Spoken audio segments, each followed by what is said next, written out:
Brexit. John Redwood argued the EU was attempting to use a COVID-19 as an excuse in the Brexit trade talks.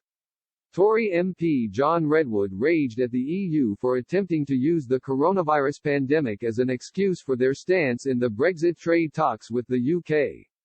While speaking on Brexit Unlocked with Martin Dobney and Belinda DeLucy, Mr. Redwood agreed the EU was using coronavirus as a reason to have a firm stance on economic issues like fishing.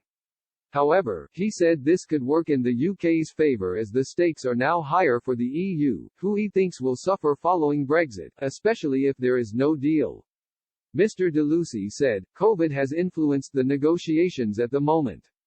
There is this sort of foreboding year ahead of economic concerns, and how much do you think that is pushing the EU to make a decision on a trade deal with the UK?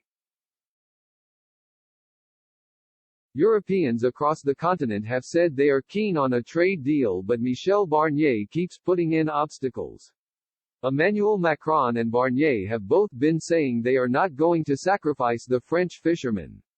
What are your thoughts on how coronavirus has impacted the negotiations? Mr. Redwood replied, I think they are cynically using coronavirus, just like they use everything cynically to try and put us back in colonial status, as one of them said.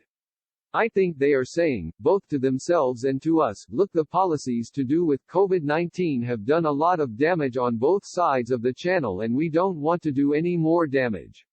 Well, I have got news for them, I don't think Brexit is damaging to us. Mr. Redwood reiterated the parts of the EU he felt the UK could benefit from not being a part of. He also highlighted some issues he expects the EU will have to face.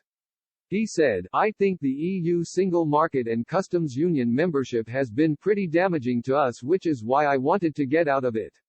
He said, I think the EU has problems because if we put a full range of tariffs on all their food products, which they export in huge quantities to us, that could be difficult.